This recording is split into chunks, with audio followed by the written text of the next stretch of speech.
Yo, kembali lagi di channel Vokauser Anime. Jadi kali ini kita akan kembali ngelanjutin alur cerita dari Babang Grid ya guys ya. Namun sebelum mulai lebih lanjut lagi, bagi kawan-kawan yang belum menonton part sebelumnya, langsung aja cek di deskripsi di bawah. Dan di deskripsi di bawah juga ada link untuk traktirin kopi bagi kawan-kawan yang mau mendukung agar channel ini bisa terus berkembang dan terus update ke depannya nanti. Oke lah, jadi tanpa berlama-lama lagi langsung aja kita mulai alur ceritanya. Di part terakhir sebelumnya berakhir di mana kemunculan Kraugel dan beberapa rekannya untuk memberikan selamat kepada Grid dalam membangun kerajaannya. Dan ternyata kehadiran Kraugel juga memberikan efek yang cukup signifikan dan berarti dalam pembentukan kerajaan dan menggiring kepercayaan para player. Belum lagi Leol meminta Bani-Bani yang saat ini sebagai streamer nomor 1 dunia untuk terus mempromosikan guild dan juga negara mereka pada dunia yang pastinya akan meningkatkan kepopuleritasan kerajaan OVG. Tiba-tiba Faker menghubungi Grid dan dia bilang, "Raidon udah di penjara." Dan mendengarkan itu, Grid pun ngejawab, "Kerja bagus Faker. Pastikan dia mau buka mulut soal siapa yang mengirimkannya dan jangan sampai dia terbunuh."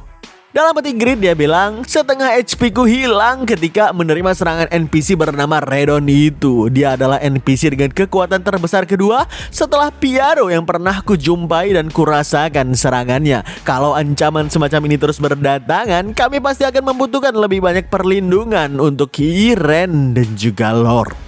Grid mendatangi Leol dan nanya, "Ku dengar kerajaan asalnya Baron Guy yang bernama Kerajaan Volt merupakan daerah yang tandus ya?" Leol langsung ngejawab dan dia bilang, "Iya, tanah mereka tandus. Ada 300.000 pasukan berpengalaman yang menderita bencana kekurangan makanan di sana." Dan Leol juga udah memikirkan kalau memang mereka menjadi bawahan kerajaan OVG nantinya, maka kemungkinan Pyaro akan ditugaskan ke sana untuk membuat ladang yang banyak. Gak ada yang gak mungkin bagi Pyaro dalam menciptakan ladang dan juga perkebunan yang luas. Bahkan negara bawah air yang gak mungkin dibuat ladang yaitu kerajaan Siren aja, saat ini lahannya hampir sebagian besar menjadi lahan pertanian. Padahal awalnya cuma pasir doang loh di sana. Grid pun langsung menghampiri Baron Guy dan dia bilang, "Sampaikan pada rajamu bahwa petani kami akan memberikan dukungan penuh dalam makanan dan juga persenjataan." Mendengarkan itu, Baron Guy pun sangat senang dan ngejawab, "Oh, sungguh, saya akan kembali dan melaporkan kepada Yang Mulia tentang Anda dan petani Marquis itu." Namun tiba-tiba Grid juga teringat dengan hebatnya kemampuan membuat lahan dari Pyaro. Grid bilang dalam hati, Tunggu.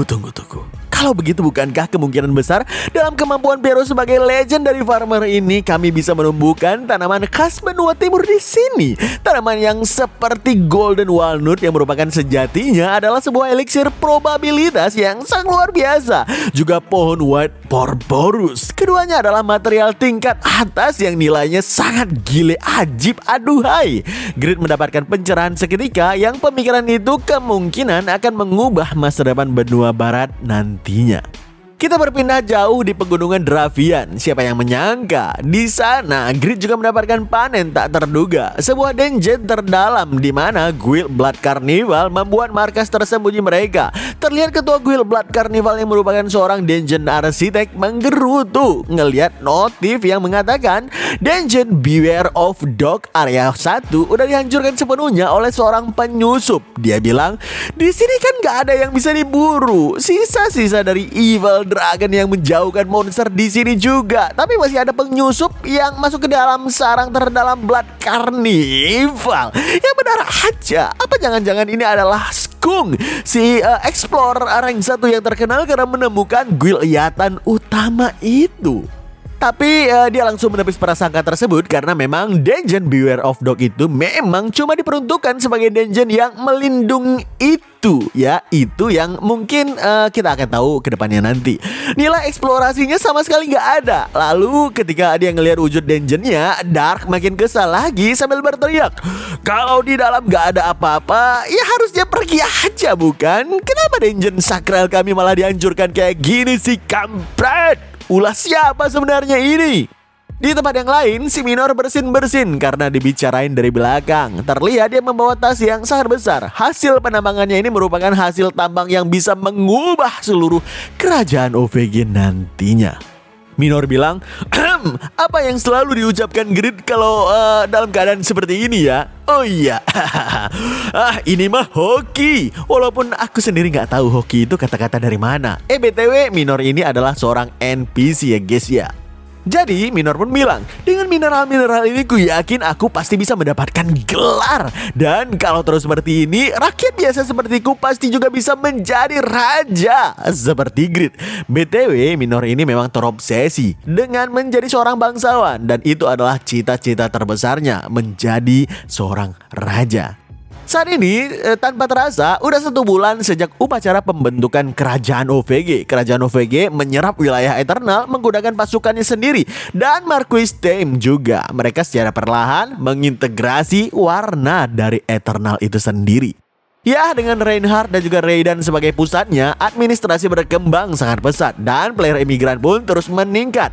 Secara diplomatis, kerajaan OVG mencaplok kerajaan Siren dan juga kerajaan Volt sebagai bawahannya. Terlihat saat ini Grid sedang berjalan dengan adiknya Sehe atau nicknamenya Ruby. Ruby nanya ke Grid, "Opa, kau gak apa-apa? Gak kelelahan juga? Ku dengar raja-raja itu punya kerjaan yang sangat menumpuk dan gak ada habisnya." Grid pun ngejawab dengan santai, kalau dia gak sibuk kok. Kerjaannya itu tetap sama, yaitu hanya menempa. Sedangkan kerjaan administrasi kerajaan itu semuanya memang Leol yang handle sih. Grid pun tiba-tiba teringat, gimana ya keadaan Leol dalam 1 bulan ini? Dia belum melihatnya sama sekali. Apa dia baik-baik aja? Oleh sebab itu, Grid mencari Leol kesana kemari sehingga dia menemukan Leol yang sedang berada di dalam gereja. Grid sedikit kaget ngelihat Leol, wajahnya udah kurus dan gak karuan. Dia memang benar-benar kelelahan mengurus seluruh pekerjaan administrasi kerajaan yang harusnya dikerjakan oleh raja. Grid pun meminta untuk Leol lockout aja dari game untuk sementara waktu dan beristirahat sejenak. Grid akan mengurus sendiri administrasi kerajaan dan menciptakan beberapa quest juga. Kata si Grid, ya begitulah katanya. Walaupun kita nggak tahu gimana hasilnya nanti. Beberapa saat kemudian terlihat Grid sedang mencoba membuat beberapa quest untuk para player yang berada di kerajaannya. Notif muncul dan mengatakan quest dibuat di bawah otoritas kerajaan. Rank nasional kerajaan OVG adalah F. Jumlah quest yang bisa dibuat per hari adalah 8.000 quest. Raja dapat menciptakan quest dengan rank tinggi tanpa batasan apapun. Akan tetapi cara ini perlu digunakan dengan hati-hati agar tidak terlilit hutang. Grid ngelihat 8.000 quest yang udah dibuat oleh Leol sebelumnya. Dia bilang, wah, baru pagi juga, tapi setengahnya udah diambil oleh para player. Sebaiknya aku juga harus bergegas untuk membuat quest hari ini. Grid berpikir sejenak dan dia bilang lagi, untuk memuaskan kalangan level rendah dan level tinggi, aku harus membuat quest dari rank D sampai rank A. Namun Grid sedikit kaget ketika ngeliat untuk membuat quest rank C aja menghabiskan sekitar 100 gold. Dan di rank D yang cilet-cilet pun bisa memakan 10 gold loh. Grid bilang, ya tapi orang-orang memang harus menghasilkan uang terlebih dahulu agar bisa membayar pajak mereka. Jadi apa boleh buat. Grid ngelihat beberapa quest yang bisa dibuat. Dan di salah satu quest dikatakan, atas perintah Raja Grid dari OVG, warga pemberani harus berbaris menuju kaki bukit utara untuk membasmi para bandit. Ngelihat itu Grid pun bilang, wah mantap nih, sisa-sisa bangsawan Eternal udah berubah menjadi bandit. Jadi sekalian aja ku buat quest penaklukan kali ya. Biar hemat mungkin ku jadikan aja rank D. Harusnya oke sih ini. Namun tiba-tiba notif warning muncul di hadapannya dan mengatakan rank quest terlalu rendah untuk quest ini. Target musuh terdiri dari mantan prajurit reguler dan juga para knight. Klasifikasi yang tersedia adalah rank C ataupun di atasnya. Lebih direkomendasikan adalah rank B. Spontan Grid langsung ngejawab, berarti rank C lah ya. Mana mungkin rank B? Kata Leol kan kita harus berhemat. Sistem kembali mengatakan kalau musuh terlalu kuat untuk diklasifikasikan sebagai quest rank C. Apakah Anda mau tetap melanjutkannya? Grid pun bilang, ya lanjutkan, rank C aja. Haduh nih sistem, kau mau menghabiskan aku 300 gold supaya menjadikannya menjadi quest rank B. Ini Satify mau coba nipu-nipu lagi kau ya. Dan quest pun langsung diposting di plaza sehingga semua orang bisa mengambil quest tersebut. Quest membasmi bandit di sekitaran Reinhardt dengan rank quest adalah rank C. Reward adalah 500 gold dan 3 juta EXP ditambahkan dengan juga Fallen Knight set didapatkan sebagai dropannya. Ngelihat reward, Grid pun tersentak dan dia bilang, "Beuh, rewardnya nggak terlalu bagus nih. Apa aku nggak salah klik anjir?" Oh, nggak salah sih. Berarti jangan-jangan quest yang dibuat oleh raja langsung mungkin punya keuntungan khusus kali ya. Mantap, mantap, mantap. Jadi seperti ini ya rasanya martabat seorang raja. Baiklah, bersiap. Aku akan terus membuat quest seperti ini. Orang-orang pasti akan memujiku. Lanjut bosku. Quest creation. Ratusan quest pun dibuat oleh Grid dengan intuisi berhematnya itu. Dan setelahnya quest pun bisa langsung diakses oleh para player melalui plaza quest. Nggak berselang lama, para player yang mau mengambil quest di plaza sangat heboh. Mereka bilang, wah, ini quest-quest ini nggak salah. Maka ini memang bulletin quest nasional itu harusnya memang lebih sulit. Tapi kenapa quest rank B untuk player berlevel 250 malah disamarkan menjadi quest rank C untuk level 150? Quest rank D untuk player sub 100 malah disesuaikan jadi rank C. Ini bukan quest, ini penipuan anjrit. Terlihat dua player wanita sedang berdiskusi dan mereka bilang, apa nggak bisa kita ambil aja quest yang satu rank lebih rendah, rewardnya juga lumayan sih. Lalu temannya ngejawab, tapi ini berarti kita mengerjakan quest rank B dengan imbalan rank C. Ini mah seperti penipuan pajak. Tiba-tiba seorang player yang bernama Cook datang ke tengah mereka dan dia bilang, "Semuanya, guys, tenang dulu. Kita harus memahami secara mendalam maksud dari yang mulia God Grid." Ngelihat Cook menghampiri mereka, beberapa player di sana kaget dan mereka bilang, "Itu Cook, puncak dari newbie generasi kedua." Cook pun bilang lagi ke mereka, bulletin quest nasional itu memang sulit, tapi tenang aja, kita akan melakukan quest itu bersama dengan prajurit yang ditugaskan. Jadi membangun afinitas dengan prajurit NPC juga merupakan visi dari kerajaan God Grid. Seorang player lain di sana pun ngejawab, "Hey Cook, aku tahu kau itu adalah penggemar fanatik Grid, tapi tetap aja ini gak masuk akal. Lihatlah, quest rank J itu cuma diberikan 1-2 prajurit pendukung. Kami itu baru level 100. Manalah mungkin bisa menyelesaikan quest semacam itu, bro." Jadi Cook gak mau berdebat dengan kata-kata dan dia pun langsung mengambil salah satu quest nasional bulletin yang ada di Plaza Hall. Dan dia mengambil quest untuk penaklukan One Hornet Griffin, di mana itu merupakan quest untuk player dengan level di atas 300 karena mereka harus memburu monster dengan level 300. Lalu prajurit yang diberikan juga cuma 5 orang.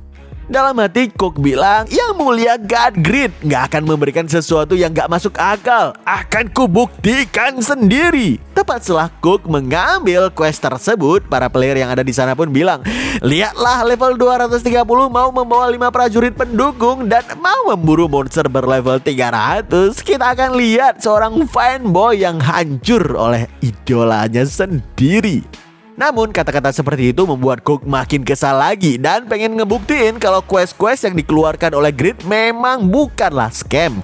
Dalam hati dia bilang kerajaan harus membayar imbalan dan juga jika prajurit mereka mati mereka juga berhutang kompensasi. Beban mereka lumayan berat, gak mungkin Grid akan asal-asalan menyiapkan semua quest ini.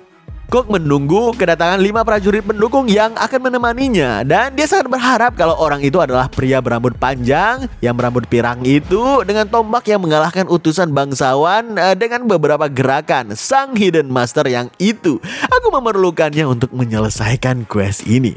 Satu orang yang berlevel 206 pun muncul, seorang NPC. Terlihat Cook terus berdoa agar prajurit yang muncul adalah prajurit berambut panjang dengan tombak itu. Salah satu prajurit yang udah datang ke sana pun mendengarkan doa itu dan menghampiri Cook sambil bilang, "Di sini banyak orang yang berambut pirang panjang dan menggunakan tombak karena memang mereka itu dilatih oleh Sir Asmobil. Mencari dia memang hal yang sulit." Namun tepat setelah prajurit itu mengatakan hal tersebut, tiba-tiba pria yang ditunggu Cook pun respawn di depannya. Asmobil datang. Ngelihat sang Hidden Master yang dirumorkan datang, tentu aja ngebuat Cook sangat senang dan sangat percaya diri untuk melakukan quest ini. Setelahnya, sisa prajurit lainnya pun muncul. Ya, mereka rata-rata memang berlevel di bawah 207. Mereka juga terlihat sangat tenang walaupun harus memburu monster berlevel 300 sebentar lagi. Cook mendekati Asmobil dan dia bilang dalam hati, ya nggak masalah juga. Yang lain kroco pun nggak masalah. Asal ada Hidden Master di sini, kami pasti akan baik-baik saja. Cook pun bilang ke Asmobil, aku udah melihat pencapaianmu yang luar biasa saat upacara pendirian. Tolong pinjamkan kekuatanmu pada kami kali ini. Asmobil pun berbalik badan. Dan ternyata itu bukan Asmobil, bro. Dia cuma prajurit biasa yang bernama Rio, berlevel 205, yang merupakan Ice Mage. Rio bilang, sepertinya Anda salah orang nih. Terlihat Cook panik dan dia bilang dalam hati, sial, padahal dia dari belakang terlihat sama. Apa ini jebakan? Quest ini udah pasti akan gagal, mending menyerah saja. Namun para player di sekitarnya kembali bersorak dan dia bilang, woi kau ini sedang ngapain? Cepat bergeraklah, semua menantikan keberhasilan scam quest dari Grid itu. Mendengarkan itu, Cook pun bilang, Kak, kalau aku membatalkannya di sini, God Grid malah akan terpandang seperti seorang penipu. Aku harus melakukannya. Lindungi idolamu. Itulah yang namanya fans sejati. Gak berselang lama, mereka pun tiba di bagian selatan Reinhardt yang bernama Griffin Nest. Sesampai di sana, Bani melakukan live streaming dan dia bilang, halo semua penonton sekalian. Aku Bani, host Today OVG kalian yang akan kita luncurkan dalam pertarungan raid kali ini di Griffin Nest.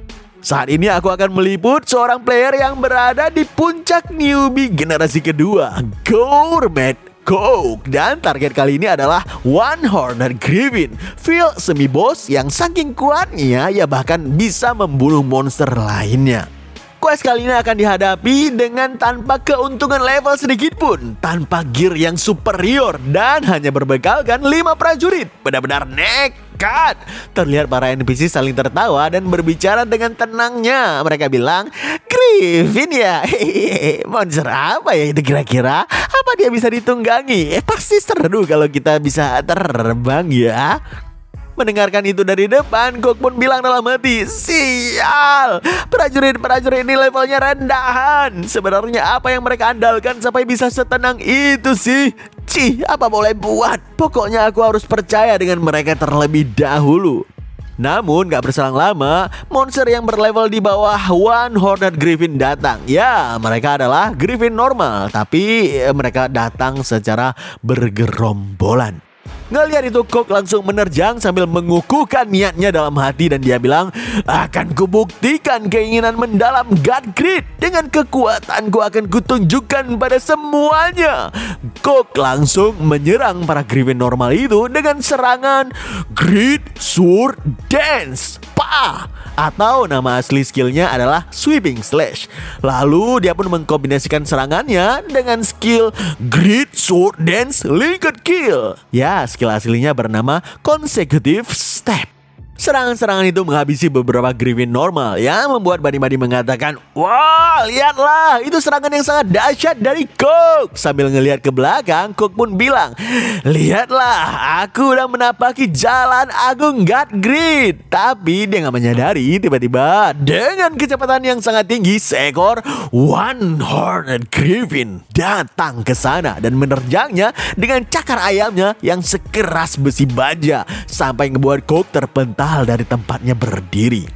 Tapi nggak cuma itu, monster yang memiliki kekuatan mid boss ini melanjutkan serangannya dengan sebuah laser dari tanduknya itu yang langsung menembus perut Cook dengan cukup telak. Notif muncul di hadapan Cook yang mengatakan, Anda terkena critical hit, skill pasif Endurance of the Century Old Golem aktif dan mengurangi 50% durasi stun. Tapi walaupun stun akibat serangan fatal dikurangi, Cook masih belum bisa bergerak dengan bebas. Cakar One Horned Griffin kembali menghunjamnya tanpa ampun sampai Cook bilang dalam hati, serangan ini pasti akan membunuhku. Tapi tiba-tiba, sesuatu menembus sayap Griffin yang membuat monster itu berteriak dengan kuatnya. Kok ngeliat ke belakang dan dia bilang, "Hah? Harpun? Apa yang..." Ternyata para NPC di belakang sana udah ngeluarin item yang diberikan Grid kepada mereka. Item yang diproduksi secara massal yang bernama Dragon Harpoon. Salah satu dari mereka pun berteriak, "Makan tuh!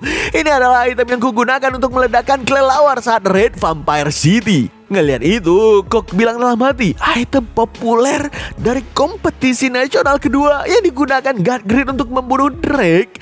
Dia sampai memberikan item gila itu kepada para prajuritnya. Si Kok nggak tahu kalau item itu memang udah diproduksi secara massal oleh Grid. Kini para prajurit NPC mengambil alih pertempuran. Dia maju dengan kekompakan dan strategi yang cukup hebat. Masing-masing menjalankan peran-peran mereka dan melakukan kombinasi hebat untuk membunuh satu One-Horned Griffin yang ada di hadapan mereka. Kok yang ngelihat dari belakang cuma bisa terdiam dan dia bilang, prajurit seperti mereka mampu melumpuhkan One-Horned Griffin. Pantas aja, aku yakin mereka adalah prajurit yang udah memiliki banyak pengalaman di raid yang nggak terhitung jumlahnya. Jadi ini kekuatan prajurit OVG. Jadi ini visi agung God Grip tumbuh bersama para prajurit. Setelah One-Horned Griffin dikalahkan, notif pun muncul dan bilang prajurit Reinhardt telah naik level dan beberapa item pun drop di sana. Juga para penonton streaming pun benar-benar kaget ngelihat pertarungan tersebut. Bani langsung mengambil kesempatan itu untuk melakukan promosi dan dia bilang, "Itu benar, semuanya. Inilah kerajaan OVG. Jadilah penduduknya dan para prajurit akan menggendong kalian semua dengan power leveling." Sedangkan Kok yang direkam cuma terus-terusan mengatakan, "Puja God Grid, mantap jiwa." Jadi berkat tekad Kok dan siaran Today OVG, popularitas kerajaan OVG melambung melewati angka 50.000 dan mengguncang banyak komunitas lintas negara. Namun setelah streaming berakhir, para prajurit mendekati Kok dan dia bilang, "Oke, waktunya pembagian loot." Kok yang heran pun bilang, "Hah? Pembagian? Bukannya itu ada di dalam reward quest?" Salah satu prajurit pun ngejawab, "Kau ini bicara apa? Imbalan misi datang dari kerajaan bukan? Sedangkan loot item yang drop ya terpisah lah. Paduka Grid bilang kepada kami, cari makan sendiri. Sekarang bagikan bagian kami juga." Anjirit, membagi bagian loot dengan NPC bro. Emang gokil lah Grid ini. Kita berpindah ke ibu kota kerajaan. Terlihat Leol udah kembali login ke dalam game dan udah selesai beristirahat. Tapi dia langsung ngomel-ngomel kepada Grid dan bilang, "Bagaimana bisa 1000 prajurit membantu quest sebanyak ini? Yang mulia Grid, tolong sesuaikan kembali tingkat kesulitannya." Grid pun ngejawab, "Tapi bagus bukan? Tuh lihat, penduduk kita bisa tumbuh hingga 800.000 penduduk." Leol juga menegaskan karena popularitas memang semakin membesar, karena itu pula mereka harus berhati-hati dalam setiap keputusan yang dibuat karena itu berkaitan dengan kelangsungan hidup mereka. Leol juga mengatakan kalau untuk menghapuskan zaman kegelapan eternal dari pikiran orang-orang, pada dasarnya kerajaan OVG ini memang membangun segalanya dari awal kembali. Grid terlihat langsung memakai pakaian menempanya dan mau kembali ke tempat penempan. Leol pun bilang lagi, "Ngomong-ngomong, acara perekrutan besar-besaran minggu depan kau beneran gak mau datang nih?" Grid dengan santai bilang kalau urusan itu akan dia percayakan semuanya kepada penilaian Leol. Jadi dia mending bikin satu item aja lagi daripada pergi ke sana. Leol protes kepada Grid karena dia udah menjadi raja aja tapi masih bekerja tanpa henti sama kayak dulu bekerja menempa maksudnya. Melihat-lihat rekrutmen nantinya juga termasuk istirahat sejenak. Tapi Grid menolak usulan tersebut dan dia nggak bisa berhenti menempa sampai dia bisa merekrut setidaknya 100 blacksmith high class untuk membantu kegiatan produksi kerajaan. Lalu dengan pandangan yang tegas, Grid mengatakan kepada Leol, masa depan mungkin dibangun oleh fasilitas dan penduduknya, tapi tulang punggung OVG masihlah berada di tungku perapian. Mendengarkan itu, Leol senang karena ambisi, tekad, dan keras kepalanya Grid itu masih sama seperti dulu. Gak ada yang berubah. Oleh sebab itu pula kenapa Leol bisa terus mempercayai Grid. Dalam hati dia bilang, ya aku berharap beban itulah yang akan menompang kerajaan OVG ini untuk melewati dinding dan merebut dominasi di benua barat. Oke, kita berpindah ke wilayah perang yang bernama Tanturas Plains. Seseorang di sana melaporkan, sayap kiri pasukan kedua dan sayap kanan pasukan keempat juga semua telah dimusnahkan. Lapor.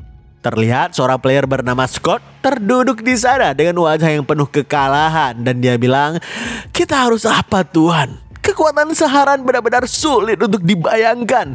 Peringkat pertama Solo Number Knights juga sama sekali nggak tersentuh. Terlihat Ares dengan wajah yang penuh darah pun ngejawab, sial, aku gak menyangka mereka sekuat ini. First dari Solo Number Knight Saharan, dia benar-benar mendatangkan keputusasaan tanpa akhir. Si sialan Mercedes itu. Ada apa sebenarnya? Apa yang terjadi? So, di perbatasan Kekaisaran Saharan dan Kerajaan Belto, tempat yang bernama Tanturas Plains, selama 3 hari 3 malam, Kerajaan Belto yang dipimpin oleh Ares, sang God of War, bentrok melawan Imperial Knight yang dipimpin oleh First Knight Mercedes. Peperangannya cukup brutal, tapi sayang, perbedaan kekuatan antara mereka berdua sangat besar. Seorang player dari pihak Ares menggerutu dan kesal sambil bilang, bajingan developer game ini sialan. Mereka bermaksud agar kekaisaran itu nggak bisa runtuh atau nggak bisa ditantang ya. Kenapa kekuatan mereka itu di-set setinggi ini? Ini keterlaluan sih. Salah satu bawahan terpercaya Ares juga mengatakan, setidaknya jika lawanku itu Kraugel, aku masih bisa bertahan. Tapi naik ketiga malah bisa menghancurkanku hanya dalam 10 gerakan.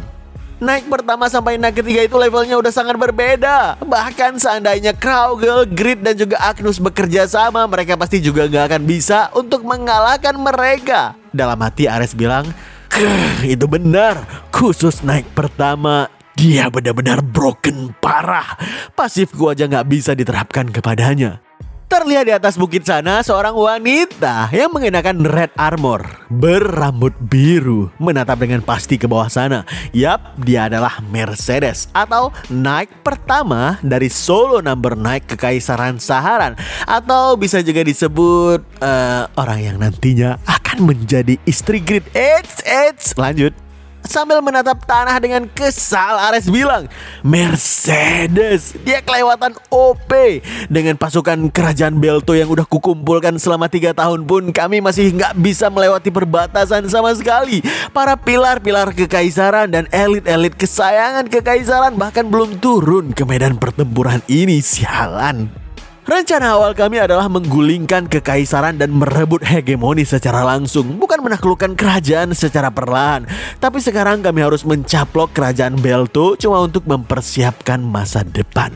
Namun tiba-tiba Mercedes mengirimkan telepati langsung kepada Ares dan dia bilang, jangan terlalu menyalahkan dirimu Ares.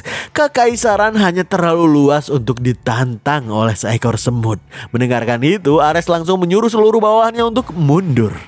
Dalam hati Ares juga bilang, Mercedes, NPC yang berani menyebut nama seorang player sepertiku secara langsung kurang ajar. Sambil memberikan arahan pengejaran, Mercedes pun bilang, formasi mundur yang begitu kokoh sampai nggak dapat ditembus oleh pengejaran manapun. Kurasa ketenarannya itu memang bukan sesuatu yang palsu ya Ares. Jadi seperti inikah gigitan seekor semut itu. Untuk sekarang, pasukan Ares memang hancur dengan gak berdaya di hadapan dinding yang begitu tinggi.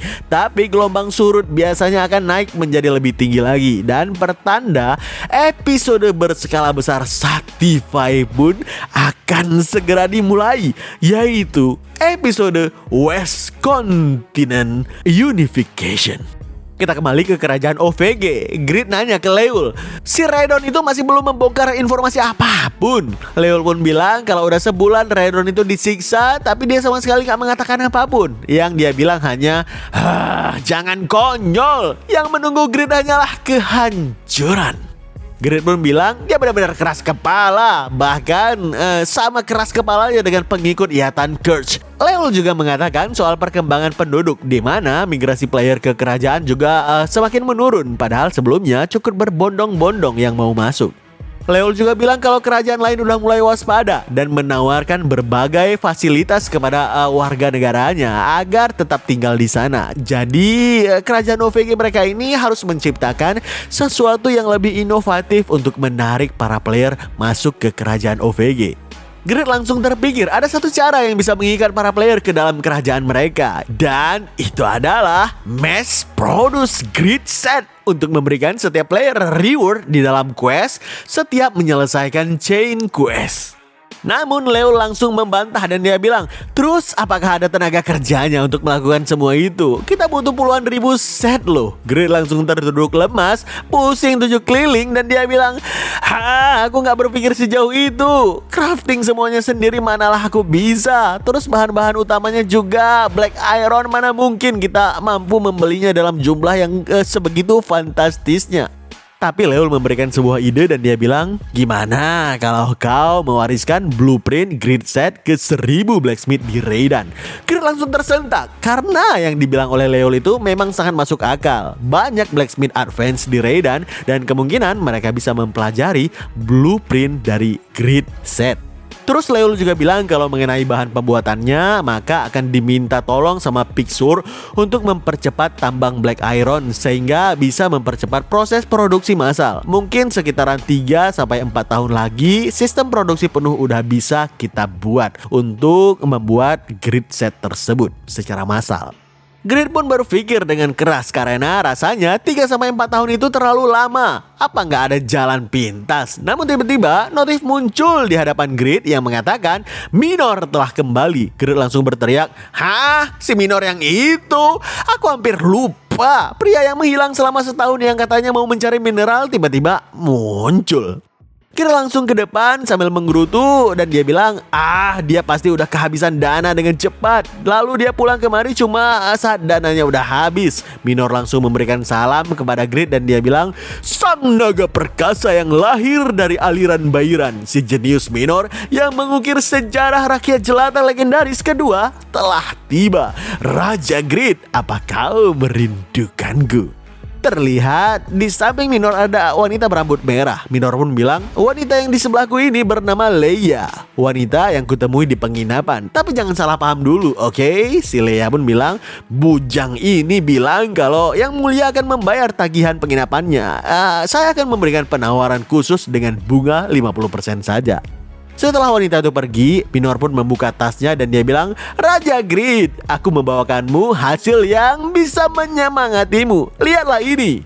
Dan saat Grid ngelihat mineral yang ada di depannya, dia benar-benar kaget. Sebuah mineral yang bernama Mineral Containing the Breath of Like Dragon, yang dikatakan kalau itu adalah mineral yang ditemukan di sarang Like Dragon Neverton.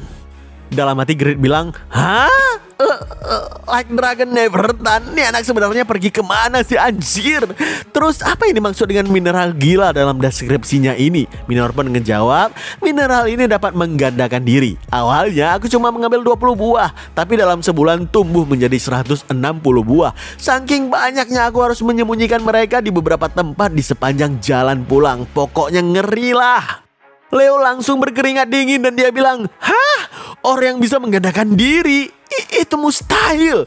Grid langsung menggunakan skill appraisalnya untuk melihat status detail mineral itu lebih lanjut. Dan memang benar ditemukan hidden function. Dikatakan karena telah menahan kegilaan Neverton selama berabad-abad, mineral ini mendapatkan chaotic trait yang bernama multiplication. Status lain juga mengatakan kekerasannya aja udah menyaingi Black Iron, namun tingkat kesulitan penanganan dan pemurniannya juga beberapa kali lipat lebih tinggi dari Black Iron itu sendiri dan dapat menggandakan jumlahnya setiap 10 hari. Mata Grid terbuka dengan lebar dan dia bilang, Seriusan anjir, bisa menggandakan diri. Or dengan tingkatan Black Iron yang menggandakan diri tanpa batas hanya dengan berdiam diri. Gile.